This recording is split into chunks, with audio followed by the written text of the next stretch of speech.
Kalau yang ada pertanyaan silahkan tulis di chatting. Sekarang kita lanjut.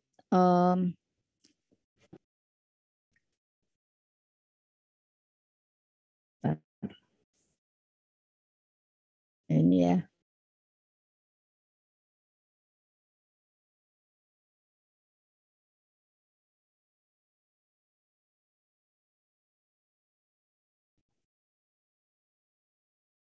Bentar. Sampai di mana sih?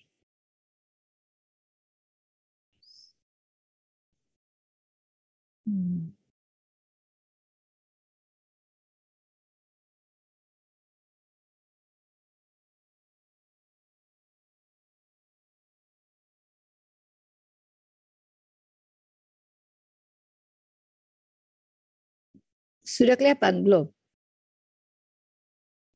Ini sudah kelihatan? Belum, Dok.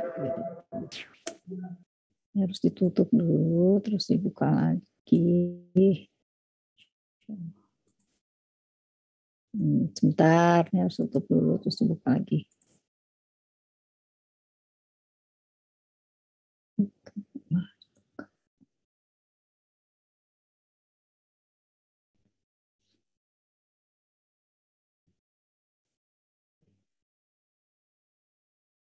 Ya.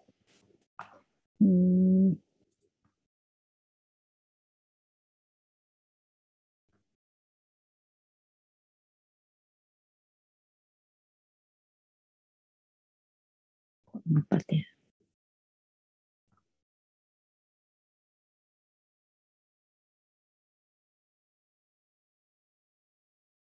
Gini aja deh. Gini ya, kelihatan ya? Kelihatan nggak?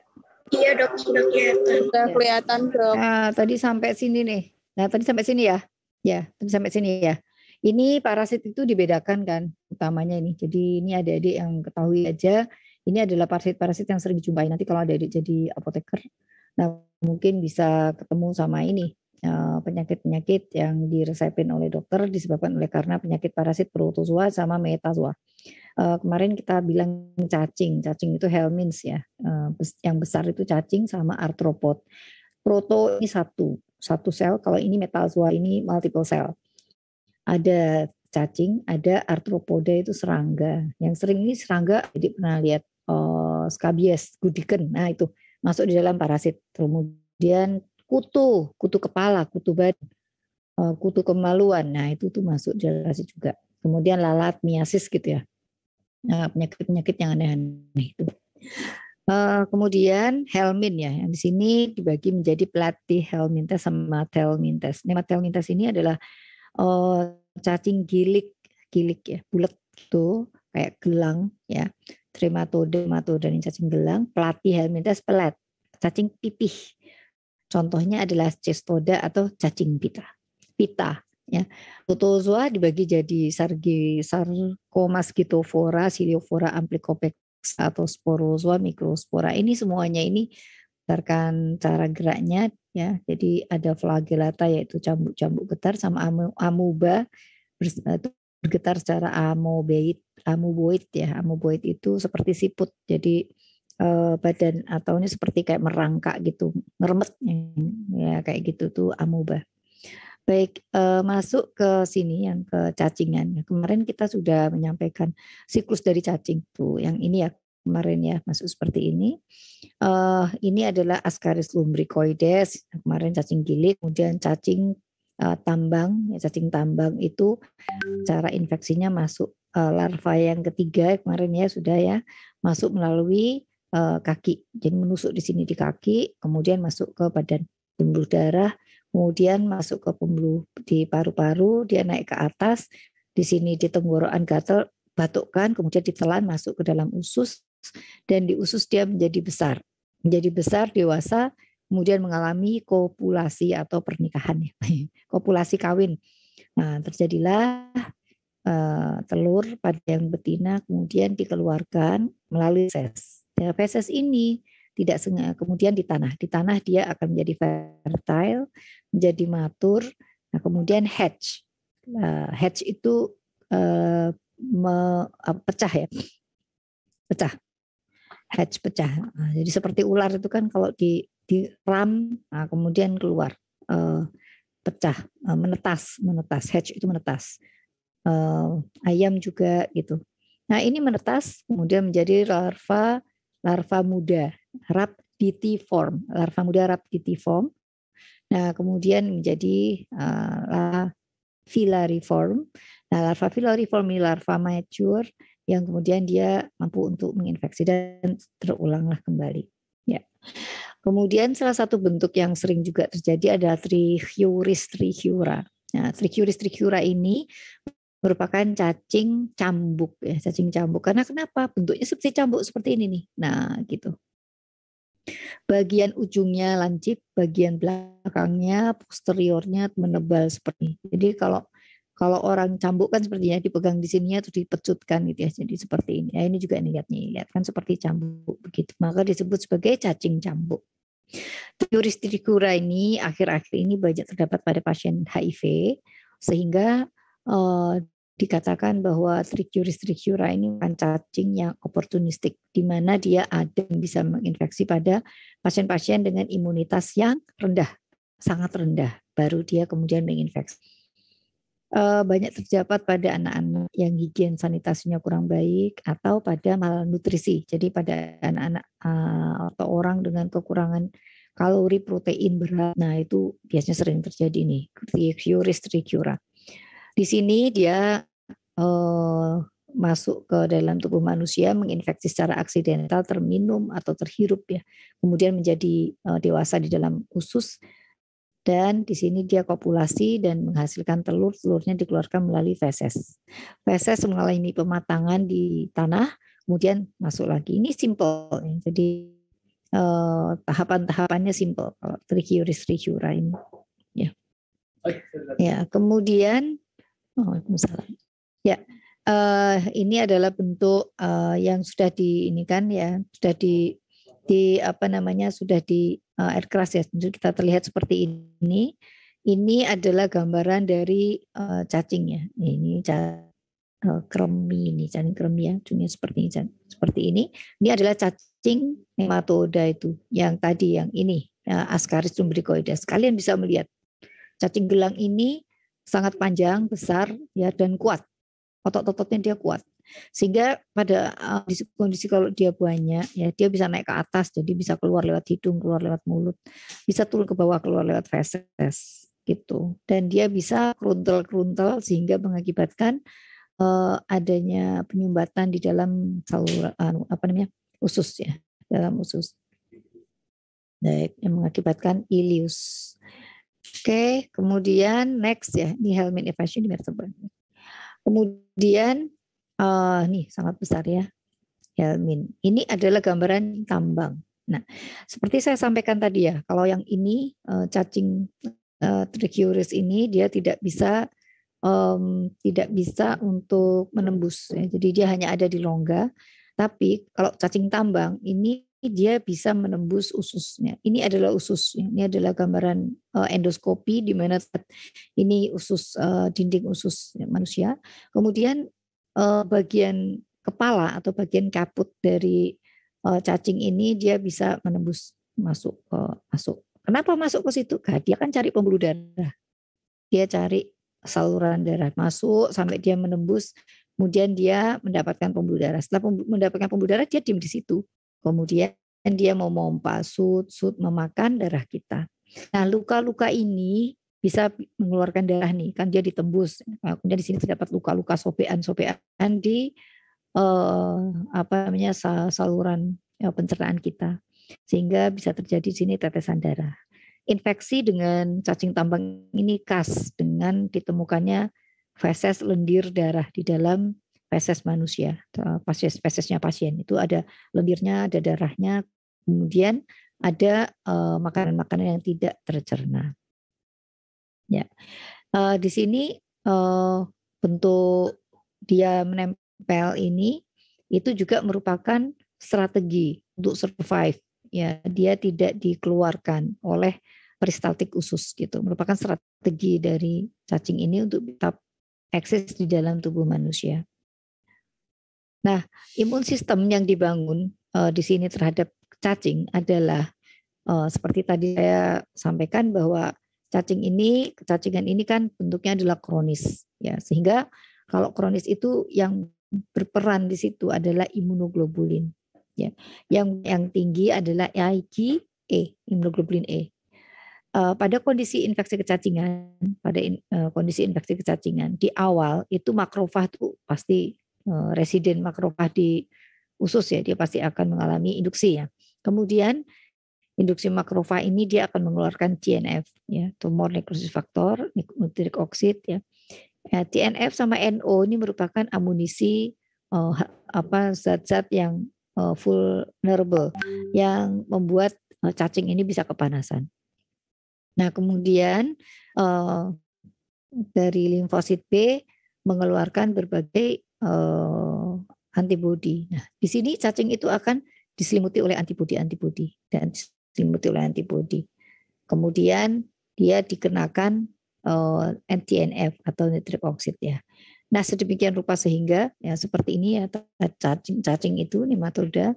Kemudian di sini dia dikenali IgG yang tinggi itu IgG karena di situ adalah kronis, dan di sini kemudian cacing ini akan diselimuti oleh antibodi ditambah dengan lendir-lendir yang teraktivasi oleh karena adanya luka-luka di saluran, di bagian saluran usus ya. Jadi ini adalah jaringan usus, ini adalah rongga usus gambarannya. Di sini di dalam jaringan usus ada yang namanya sel goblet ya. Sel goblet ini adalah sel yang fungsinya mengeluarkan lendir-lendir. Jadi kalau kita diare kadang-kadang tuh kita ke BAB tapi nggak bisa keluar BAB-nya, keluarnya hanya lendir-lendir darah gitu ya. Nah itu sakit sekali. Nah ini pada kondisi-kondisi dengan infeksi cacing tambang, kondisinya adalah seperti ini. Nah kalau imunitas kita bagus, ya, kemudian bisa terbentuk antibodi yang banyak, maka cacing tambang ini cacing ini akan berhasil dilumpuhkan, ya gitu, berhasil. TNF, NO ini melumpuhkan otot-otot dari cacing, sehingga dengan pergerakan usus diharapkan telur dan cacing ini bisa dimusnahkan keluar. Gitu. Ini gambaran dari ankylostoma ya, makanya ini coba dilihat.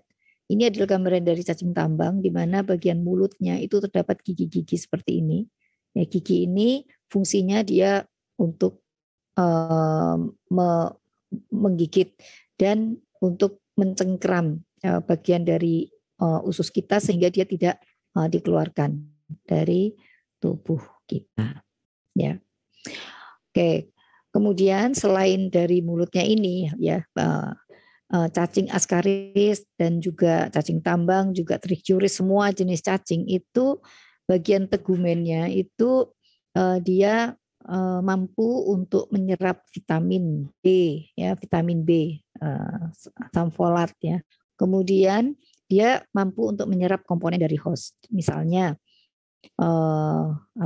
sel darah merah ya, sehingga dia seakan-akan menjadi bagian dari tubuh kita karena sel darah merah itu kemudian ditempel ke bagian tubuhnya sehingga dia tidak dikenali oleh host defense system. Nah ini salah satu cara untuk dia bersembunyi dari host defense system. Contoh kasusnya cacing schistosoma, ini juga dia mengambil protein darah dari tuan rumah atau host. Kemudian setelah itu cacing ini akan dipandang sebagai diri atau sebagai host sehingga dia tidak diserang oleh host gitu. Ini adalah cara coating host pada coating dengan protein host gitu ya, karena dia berupaya untuk menghindarkan diri dari host defense system. Ya.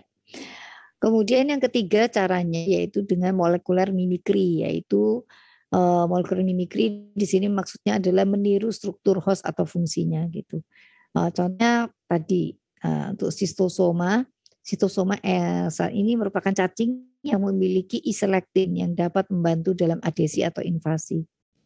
Sama, E-selectinnya ini, proteinnya ini sama dengan miliknya host. Kemudian dia mampu bersembunyi dalam sel dalam bentuk kista. Ini sudah saya jelaskan. Kemudian terakhir ini juga mampu mengubah atau mengganti lapisan permukaan tubuh. Ya, ini pada kondisi-kondisi cacing tambang gitu. Cacing tambang ini permukaan tubuhnya kadang dia memanipulasi sehingga antibodi lah yang tadinya antibodinya bisa bertengger di situ dimanipulasi sehingga tidak cocok karena antigen antibodi itu bentuknya itu harus pas untuk bisa menempel di situ. Gambaran dari trichinella ya yang ya gambaran dari trichinella ini adalah potongan sagital ya. Jadi kelihatan ini trichinellanya larvanya di sini kemudian dipotong zret gambarnya menjadi seperti ini ya. Ini bisa kelihatan kemudian diseliputi oleh suatu selaput ya selaput. Nah di luarnya ini nih di luarnya sebukan-sebukan eosinofil, makrofag ya ini yang tidak bisa masuk. Ini ada beberapa yang sudah masuk tetapi dia berhenti di sini gitu. Prinsipnya larva ini masih viable, dia masih mampu hidup pada kondisi-kondisi di mana host defense system sudah menemukan dia, sudah mengenali dia, kemudian mau mematikan, kemudian dia membuat kapsul. Suatu saat jika daging ini dimakan oleh manusia, ini kan terjadinya kan di babi, kambing gitu ya. Kalau kita makan daging babi, daging kambing itu yang mengandung, yang terkontaminasi atau mengandung kiste ini, nah kita bisa terinfeksi. Jadi begitu ya. Kemudian memproduksi yang terakhir ya caranya menghindarkan diri yaitu dengan memproduksi mediator. Jadi dia mengeluarkan protein, mengeluarkan protein untuk melawan sistem kekebalan. Yang terakhir adalah migrasi. Nah, ini seperti cacing tambang atau cacing askaris tadi. Dia menghindarkan sistem imun dengan berpindah. Ya, pergi ke suatu tempat dengan bergerak per continuitatum. Ya, itu tadi adalah gambaran bagaimana parasit cacing menghindarkan diri dari host defense immune system. Ya, baik. Yang terakhir adalah mengeluarkan imunosupresi, ya, dan produksi dari enzim. Ya, beberapa parasit itu mampu memproduksi enzim, protein yang mampu untuk mensupresi. Dari hal tersebut ya kita sudah menyampaikan patogenesis ya, kemudian bagaimana cacing itu memiliki kemampuan untuk menghindarkan diri dari host defense system yang unik itu, maka bagaimana mekanisme kerja obat cacing yaitu merusak membunuh cacing secara langsung atau paralitik neuromuskular atau merusak coating tisu atau mengganggu metabolisme. Nah, ini menjadi homework dari adik-adik sekalian yang besok akan dipresentasikan ya, tapi nanti dibaca dulu. Baik. Adik-adik, apakah ada yang mau bertanya di sini sebelum saya lanjut ke lecture yang terakhir ya? Ya. Apakah ada yang mau bertanya?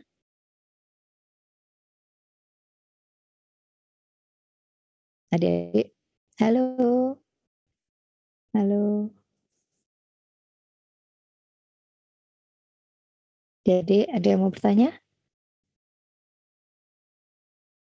Bisa dilanjut? Bisa, Bu. Boleh tanya, saya kasih waktu tanya.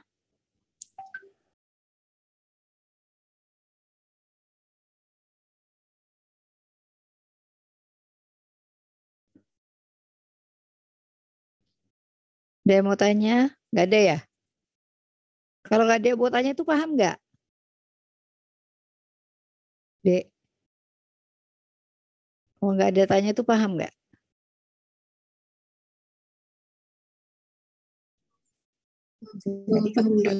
Ya, oke. Kita lanjut ya ke lecture yang keempat ya. Oke.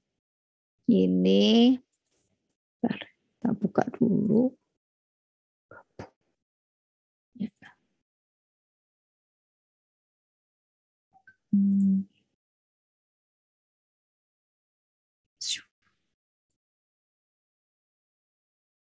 Ya, ini kelihatan? Sudah? Sudah, Dok. Ya. Baik. Nah, sekarang saya mau menyampaikan ya, mungkin nanti beberapa ada yang tumpang tindih juga, karena sistemnya kalau saya tuh kayak spiral gitu ya. Jadi suatu saat nanti akan mengingatkan ke yang lalu, suatu saat mengingatkan ke yang lalu untuk membuat emphasizing dan retensi gitu ya. Jadi ini kita akan membicarakan contoh. Jadi interaksi obat pada host di mana di situ ada terapi parasitic infection ya. Nah, di sini bentuk bentar. Ya. Ini tadi lanjutannya. Ini ada beberapa beberapa obat-obat. Tadi kan cacing, infeksi cacing itu kan bagaimana memberikan terapi. Nah, dokter itu memberikan terapi itu kadang-kadang itu tidak hanya gitu ya, tidak hanya membunuh cacingnya gitu, tetapi dokter itu memberikan terapi juga memberikan terapi simptomatiknya gitu. Jadi kalau dia diare dikasih anti diare, kalau dia pasiennya itu anemia karena banyak perdarahan dikasih obat-obat pendukung untuk mengatasi anemia. Kalau muntah dikasih anti muntah dan lain sebagainya, panas dikasih antipiretik gitu ya. Nah, untuk spesies cacing yang banyak ada di Indonesia itu almost konsep utamanya adalah melumpuhkan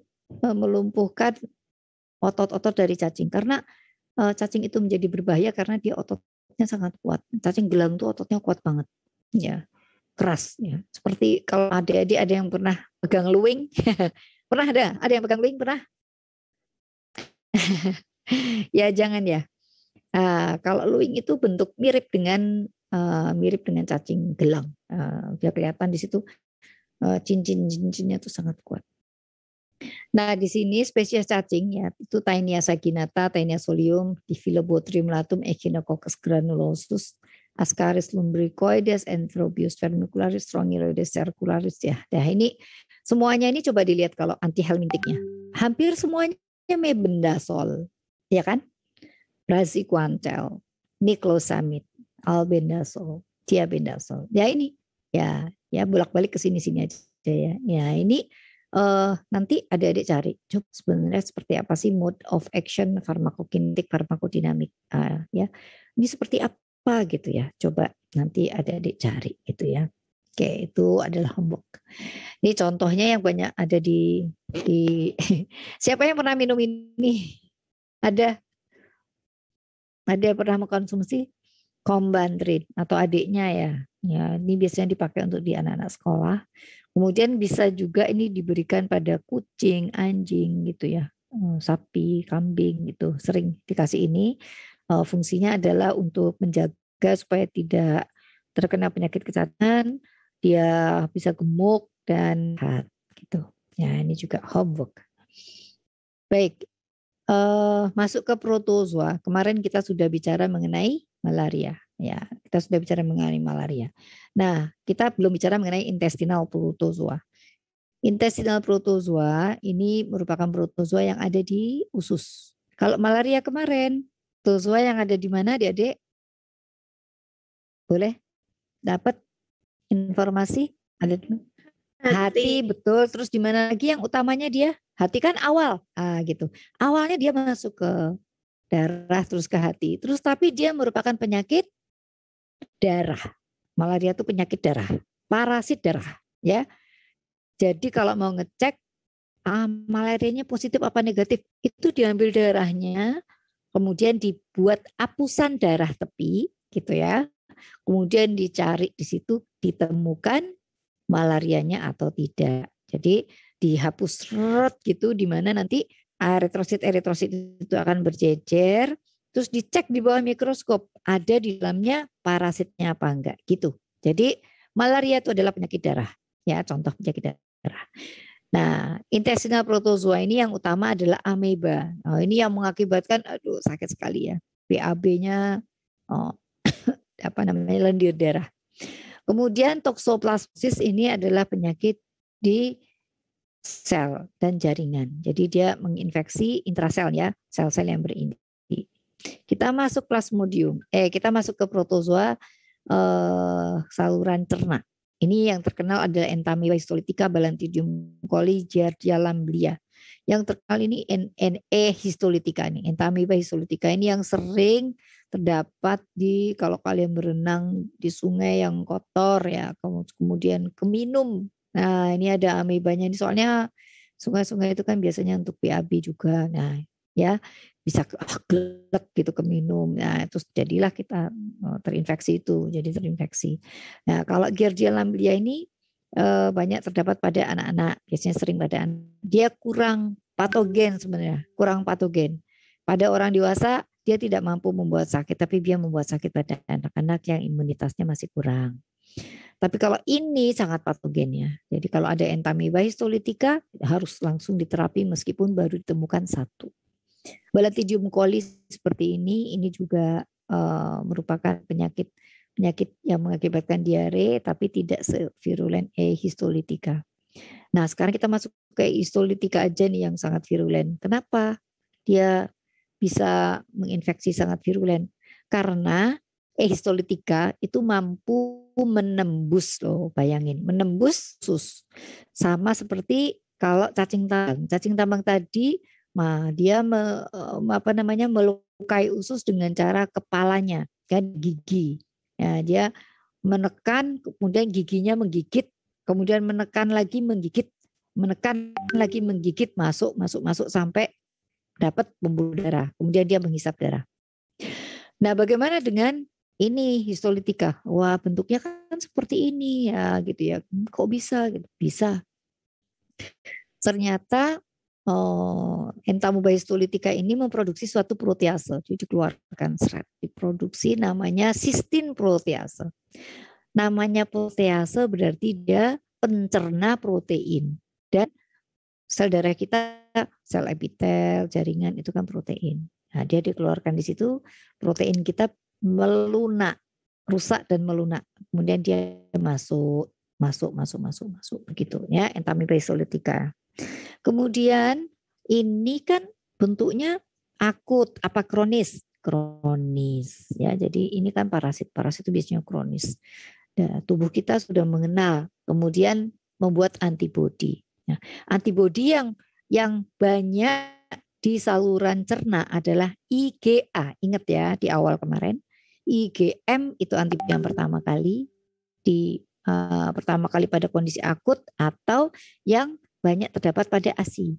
Nah, pertama kali dibentuk ya pada saat itu.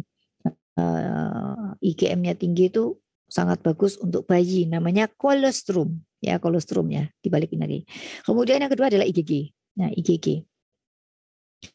Nah, IgA dan IgG ini kan menunjukkan kronis nih. Itu sudah melingkupi berupaya untuk melingkupi Entamoeba histolytica ini. Tetapi Entamoeba histolytica ini mampu, nah ini tidak dimiliki oleh bakteri. Dia mampu untuk mereorganize karena dia kan bergerak dengan pseudopodia. Jadi dia mampu gitu sehingga ikatan antigen antibodi yang tadinya ada di permukaan ini dijadikan ke satu polar, misalnya di sebelah sini, jadikan satu kutub, kemudian dia mengeluarkan sistin protease, red, kemudian lepas, gitu ya. Jadi Entamoeba histolytica menjadi bebas kembali dan dia bebas untuk menginfeksi tubuh manusia.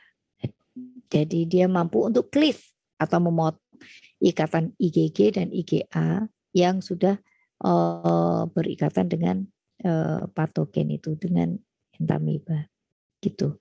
Ikatan antigen antibodi pada permukaan membran sel kemudian didistribusi ke salah satu kutub sehingga membran sel melipat jadi satu, kemudian dikeluarkanlah sistin protease dan ini dilepas gitu. Baik, itu tadi yang Entamoeba histolytica. Nah, sekarang obatnya apa nih Entamoeba histolytica gitu ya, nanti untuk diskusi. Nah, sekarang toksoplasmosis. Toksoplasmosis ini juga protozoa, jadi sel-sel satu nih. Pernah dengar mungkin ya Siapa yang pernah dengar ada sakit apa? Toksoplasma. Siapa yang pernah dengar? Bisa dijawab. Ada yang pernah dengar? Biasanya pada siapa toksoplasma itu? Adik-adik?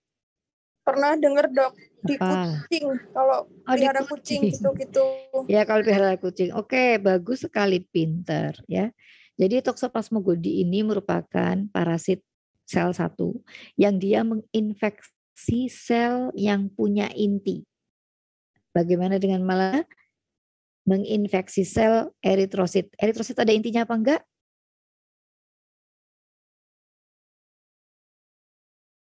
Eritrosit ada intinya apa enggak, adik-adik? Tidak ada. Eritrosit itu tidak memiliki inti. Jadi Toksoplasma tidak bisa menginfeksi eritrosit. Paham ya? Malaria menginfeksi eritrosit, tapi toksoplasma tidak bisa menginfeksi eritrosit. Ya, baik. Ya, toksoplasma ini menginfeksi sel-sel yang berinti. Rute infeksinya seperti apa? Seperti ini. Seperti ini. Nah, jadi sebetulnya toksoplasma ini merupakan penyakit yang ada di hewan. Nah, yang ada di hewan seperti ini, ya. Nih, ya ada di hewan. Nah, awalnya mulai dari mana nih? Karena ini muter terus ya. Ya, ada di hewan. Misalnya di sini, kucing. Nah, ada di kucing. Kucing yang terinfeksi toksoplasma, ya, kemudian dia mengeluarkan BAB. Ini aja ntar. Oh, enggak ada lagi ya. Nah, mengeluarkan BAB ya. Di dalam BAB-nya kucing ya, nah, itu ditemukan takisoid. Ditemukan takisoid. Nah, bagaimana sih manusia ini bisa terinfeksi kira-kira? Yang pertama, gitu ya. Kalau dia punya kucing, kemudian kucing itu ya pasti ya jarang dimandikan ya, misalnya kucingnya kotor. Kemudian orang ini sering punya kucing ngelus-ngelus gitu ya. Tangannya kemudian tidak cuci tangan. Jadi boleh punya kucing, bagus banget punya kucing, nggak apa-apa. Kucing itu juga hewan kesayangan Nabi Muhammad SAW. Tapi setelah pegang-pegang kucing, cuci tangan, jangan lupa. Cuci tangan dengan baik. Nah, kemudian keringkan, bagus lagi pakai alkohol. Setelah itu makan pakai tangan atau pegang anak atau dan lain sebagainya. Gitu. Nah, ini biasanya ya awalnya itu apa namanya rubah atau apa ya ini dia memakan rubah, misalnya beruang dia makan yang berubah makan gitu ya, atau terkontaminasi karena kambing itu makan rumput di tanahnya. Nah, rumputnya itu terkontaminasi kotoran kucing yang ada takisoidnya. Nah, sehingga kambingnya menjadi sakit, menjadi terinfeksi toksoplasma. Kemudian kambing ini dimakan manusia, ya manusianya akan terinfeksi toksoplasma gitu. Ya, jadi yang pertama manusia tertular karena terkontaminasi kotoran kucing yang sakit toksoplasma, yang ini ada toksoplasmanya. Yang kedua bisa terinfeksi ya oleh karena makan kambing setengah mateng. Ya, jadi ibu hamil itu susah ya. Ya jangan hamil, jangan makan daging kambing setengah mateng. Kemudian yang ketiga terkontaminasi oleh karena transfusi darah itu juga bisa ya, karena toksoplasma ini bisa residen di dalam makrofag, di dalam sel darah putih itu bisa, tapi tidak di sel darah merah. Kemudian bagaimana dari sisi imunologi? Nah, dari sisi imunologi di sini toksoplasma biasanya juga bentuknya kronis. Ketemunya toksoplasma itu sering keluhan pada kondisi toksoplasma ini ya, seorang wanita datang ke dokter, keluhannya selalu keguguran, sulit punya anak gitu ya. Nah, itu dicek dulu TORS misalnya, ya dicek dulu toksoplasmanya. Nah, ketemu toksoplasma. Kemudian setelah ketemu ada toksoplasma nih. Itu biasanya nanti ada ceknya itu adalah IgM dan IgG. Kalau IgM-nya itu positif tinggi. Nah, IgM-nya positif, IgG-nya negatif, itu pasien ini kemungkinan besar terinfeksi tokso sedang. Wah, sedang terinfeksi tokso. Kemudian kalau IgM-nya negatif, IgG-nya positif. Nah, ini pernah dulu terinfeksi. Ya, dulu terinfeksi. Kurang lebih dari 1 tahun yang lalu dia sudah pernah terinfeksi. Nah, sudah pernah terinfeksi ini nanti akan dilihat bagaimana infeksinya sehingga orang tersebut kok tidak atau sulit punya anak. Nah, kalau IgM positif, IgG positif, piye yo? IgM-nya rendah. Nah, ini kemungkinan IgM-nya sudah turun. Nah, IgM-nya sudah turun, IgG-nya naik. Nah, gitu. Tetapi itu artinya infeksi dalam 2 tahun terakhir. Tetapi bisa juga false positif. Nah, kondisi seperti ini, positif seperti ini biasanya harus diulangi. Begitu confirm dua-duanya positif dengan low IgM, nah itu mungkin infeksi dalam 2 tahun terakhir. Tapi kalau high IgM berarti reinfeksi lagi. Dulu udah pernah terinfeksi, infeksi lagi. Kira-kira sekitar 2-3 bulan, yang 3 bulan ini terinfeksi lagi. Nah, ini harus diobati. Apapun di sini, nah kalau IgG-nya negatif itu pasien belum pernah terinfeksi. Kalau IgG-nya positif pernah. Pokoknya yang IgG ini kalau positif itu lampau, ya. Apapun ini merupakan kewenangan dari dokter spesialis obsgin. Ya, nanti diketahui saja bagi adik-adik seperti ini. Pada pasien-pasien HIV malnutrisi dengan imunokompromis, respon antibodi ini tidak bisa terdeteksi. Biasanya mereka dideteksi melalui darah, dicek di GEMSA, nah ketemu apa enggak? Nah, bentuk gambarannya itu seperti ini, nih GEMSA ini seperti ini dari darah. Baik. Oke, nah itu adalah toksoplasma. Nanti bagaimana dengan obat-obat toksoplasmosis pakai spiramisin, ya. Bagaimana spiramisin itu? Kemudian malaria kemarin kita sudah lewat sini, ya. Ini kita lewati. Pada kondisi malaria ada sebutan premunisi, yaitu orang yang tinggal di daerah endemis, ya tidak menunjukkan gejala klinik tapi tingkat parasitemnya tinggi. Ya, tapi dia saja OTG gitu ya. Nah, kemudian pseudocens adalah situasi di mana infeksi tidak dieliminasi oleh imun sistem sehingga parasitemianya meningkat lagi dengan berbagai gejala klinik. Jadi recrudescence itu sebenarnya dia sudah sembuh, ya. Tetapi parasitnya itu masih ada di dalam hati, dia bersembunyi dalam hati. Begitu dia pergi ke luar negeri, recrudescence ya. Ini bisa terjadi kembali. Nah, ini mirip seperti recurrence itu dari dalam. Recurrence recrudescence ini dari luar, infeksi dari luar. Recurrence itu diinfeksi dari dalam. Jadi ini adanya dorman parasitemia di dalam hati, kemudian dia menginfeksi kembali. Recrudescence sama recurrence ini bagiannya dokter ya. Jadi nanti yang Anda pahami ini aja yang premunisi ini ya. Kemudian saya ulangi lagi bahwa di malaria ini terdapat highly polymorphic antigenic variable. Jadi ini yang mengakibatkan sulitnya pengembangan vaksin malaria karena di situ dia mudah sekali untuk berganti atau bervariasi, antigennya sulit untuk dikali oleh antibodi. Dan selain itu infeksi malaria ini juga mengakibatkan imunosupresi. Jadi sering kasihan ya yang terinfeksi malaria lebih imunitasnya akan lebih terprofound atau lebih tertekan lagi. Akan tetapi beberapa kondisi itu malaria itu kan hidup di eritrosit.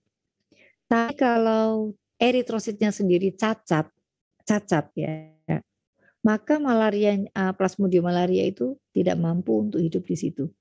Kondisi ini biasanya terdapat pada kelainan-kelainan kecacatan hemoglobin. Contohnya Contohnya, normal bentuk fetal HB yaitu alfa 2 beta 2. Di sini bentuknya hemoglobin ini kan harusnya menjadi dewasa, dia fetal HB terus sampai dengan dewasa. Sampai dengan orang itu dewasa, dia bentuknya HB itu tidak normal, ya. Kemudian adanya varian-varian rantai alfa beta yaitu HBS, HBC, HBE, ya. Ini beberapa suku di Indonesia, di Vietnam, Malaysia, Indonesia, Burma dan Kamboja ini memiliki HBC dan HBE, ya, gitu tipe. Ya. Jadi ini kelainan-kelainan hemoglobin yang mengakibatkan parasit malaria itu tidak bisa berkembang. Kemudian bentuk eritrositnya cycle cell, jadi bentuk seperti bulan sabit. Ya, jadi harusnya kan bulat. Nah, ini bentuknya bulan sabit eritrositnya. Kemudian beta talasemia ovalositosis ini bentuknya seperti oval, ya tidak, itu juga tidak bisa. Di plasmodium itu harus hidup di eritrosit yang normal bentuknya, kemudian normal HB-nya dan tidak memiliki kekurangan enzim. Nah, di sini kelainan enzim glukose 6-fosfat dehidrogenase ini juga mengakibatkan plasmodium tidak bisa berkembang. Kondisi ini disebutkan bahwa orang itu rentan, orang itu kebal terhadap malaria, gitu. Dikatakan dia kebal terhadap malaria, padahal sesungguhnya karena parasitnya itu tidak bisa hidup di situ. Bagaimana dengan pengobatan atau terapi malaria? Jadi seperti adik-adik ketahui bahwa dokter itu tidak hanya mengobati malarianya saja gitu ya, tapi mau hide ya panel susah. Tetapi juga menterapi gejala-gejalanya ya. Pengobatan malaria itu pada saat serangan klinis ya. Serangan klinis ini terjadi pada saat stase sison itu pecah atau rupture, ya, pecahnya sison. Nah, ingat ya, pecahnya sison itu kan mengeluarkan merosoid, mengeluarkan toksin, mengeluarkan potongan-potongan eritrosit yang itu menjadi sampah di darah dan itu meningkatkan fever atau panas. Nah, di sini pada serangan sisontos ini tidak terbentuk sison baru, tidak terjadi pengerahan eritrosit, tidak muncul gejala klinis ya. Jadi terapi malarianya itu pada saat serangan klinis itu dikasih obat. Pengobatan supresi itu membunuh semua parasit dengan memberikan skizontosida darah dalam waktu lama. Ya, jadi nanti skintosit darah dan ada lagi skintosit jaringan. Dia ada yang darah dan jaringan obat-obatnya itu. Kemudian pengobatan radikal memusnahkan semua fase eritrosit dan eksoeritrosit ya untuk di darah dan di jaringan. Kemudian obat-obat itu pencegahannya digunakan skintosida jaringan. Kenapa? Karena parasit itu dalam kondisi yang tidak baik, kondisi yang tidak menguntungkan dia akan berdiam dorman gitu ya, laten, bersembunyi di hepar gitu, di jaringan. Nah, di sini kita meminum obat yang bisa untuk memusnahkan ya, membunuh skintosida jaringan. Nah, sekarang yang paling sering terjadi, yang sekarang ini sudah terjadi di Indonesia itu penggunaan obat-obat malaria itu semaunya gitu. Kalau harusnya kan 4-4-2 ya, kloroquine 4 tablet terus 2 tablet. Nah, orang-orang itu sering sudah minum 4 tablet, nah badannya kemudian stop.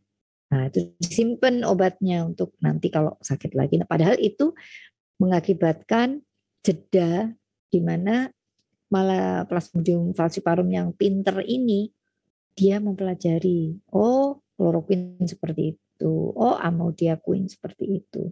Setelah mempelajari dia kemudian mengembangkan protein untuk bisa menangkal. Jadi lama-kelamaan dengan berjalannya waktu, kalau itu jadi terus-menerus maka terjadilah resistensi. Dikasih obat, nah plasmodiumnya tidak mau mati gitu. Karena dia sudah resisten, sudah mampu beradaptasi dengan obat terutama kloroquine. Kloroquine ini sudah resisten hampir di seluruh Indonesia. Eh, Kloroquine ya, meskipun ini obat utama anti malaria tuh ya, sampai muncul resisten ini adalah kloroquine. Tapi sekarang ini kloroquine udah jarang dipakai, kecuali kalau untuk apa namanya penelitian hewan coba, nah itu biasanya masih pakai kloroquine.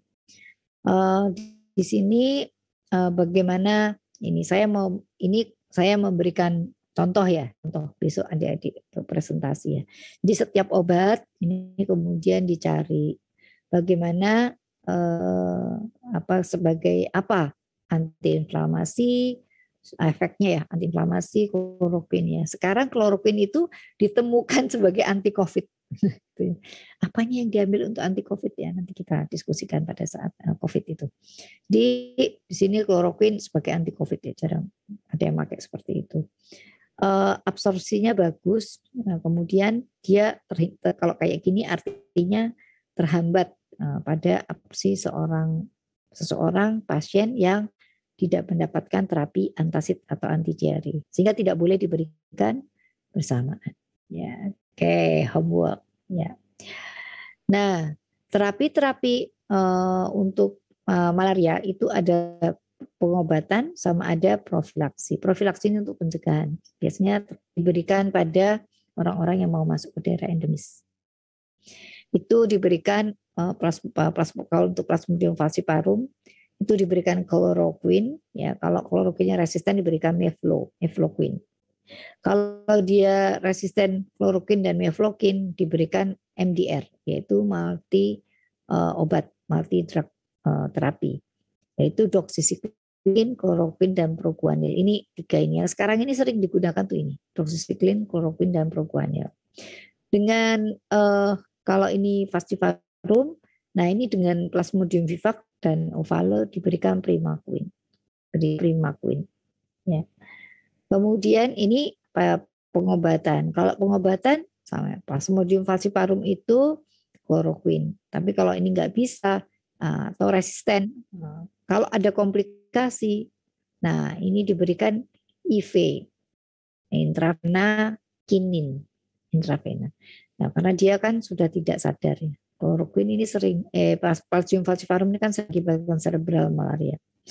Nah, tapi kalau tidak ada komplikasi, sadar bisa diminum ya diberikan per oral kinin ditambah sidar atau doxycycline atau clindamycin. Jadi kinin tambah 1 atau 2 atau 3, tambah ini ya, ditambah. Kemudian vivax ovale itu kloroquine ya, kemudian ditambah dengan primaquine. Ya, primaquine ini fungsinya adalah terapi untuk di jaringannya, kalau kloroquine untuk di eritrositnya. Pengobatannya seperti itu. Ya. Kemudian apa sih pemahaman untuk kita belajar imunologi gitu ya. Nanti mungkin teman-teman atau adik-adik ini kalau udah memahami imunologi, memahami farmasi, bisa mengembangkan vaksin, mengembangkan obat-obat baru, herbal, development dan lain sebagainya. Bentuk-bentuk obat-obat kelompok malaria itu golongannya adalah guanilin, antipolar, artemisinin, dan golongan antibakteri. Ini juga tetrasikline ini juga sering digunakan untuk anti malaria. Azitromisin ya, azitromisin ini sekarang untuk COVID ya, tetrasikline juga untuk COVID ya. Golongan artemisin. Kemudian ada skintosida darah, itu membunuh parasit eritrositik, ada yang skintosit jaringan. Nah ini darah sama jaringan ini untuk vivax ini penting.